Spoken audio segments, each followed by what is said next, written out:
Hello students, hope you all are doing well. It's time to present Introduction of Social Studies Part 2, that is Geography.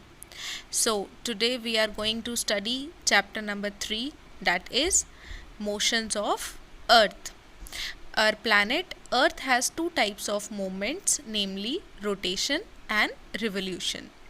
The movement of Earth around the Sun on a fixed path or orbit is called revolution. The spinning of the Earth on its axis is called rotation, as you have seen in the image.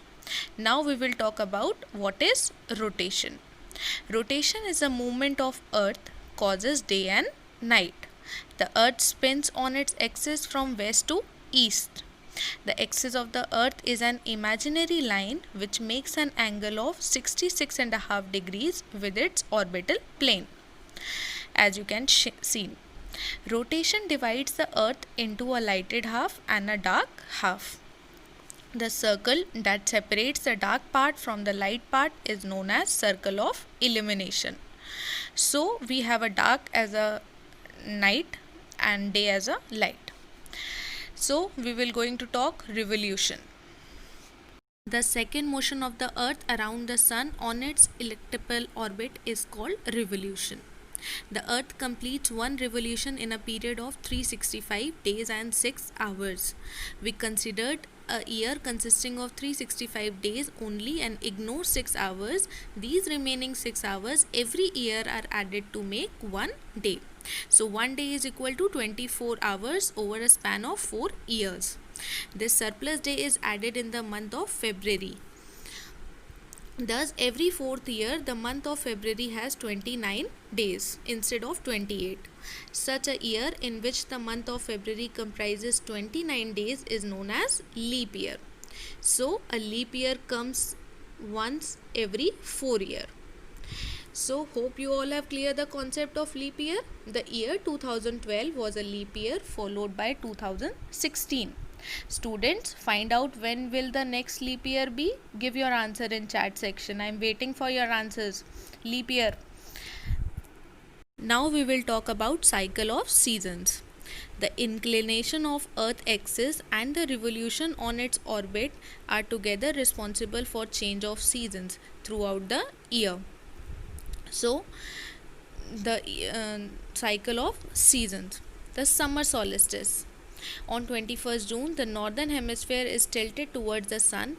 The rays of the sun fall directly on the Tropic of Cancer. As a result, these areas received more heat. The areas near the pole receive less heat as the rays of the sun are slanting.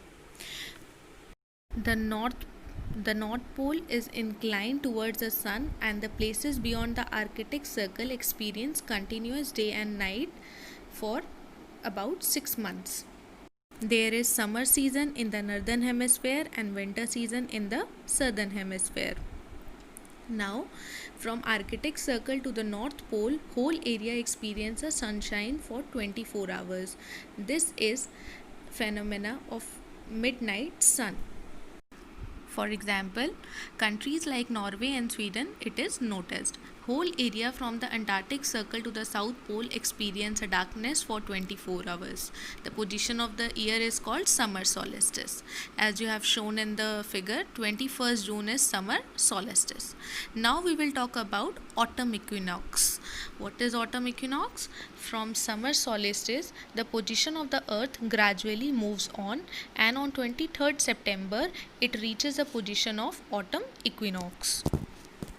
The North Pole and the South Pole remains equal distance from the Sun on 23rd September. The sun rays fall vertically on the equator and days and night become equal all over the world.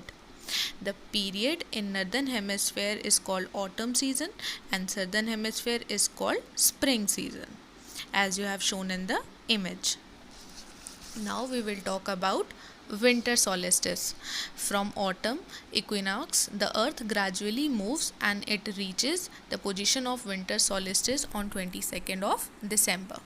The south pole remains inclined and sun rays fall vertically on Tropic of Capricorn.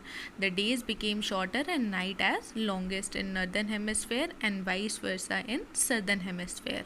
The northern hemisphere experienced winter season while the southern hemisphere experienced summer season, as you have shown in the image. Now we will talk about spring equinox. What is spring equinox? On 21st March, the sun remains equal distance from North Pole and South Pole. Hence, sun rays fall vertically on the equator. The days and night become equal all over the world.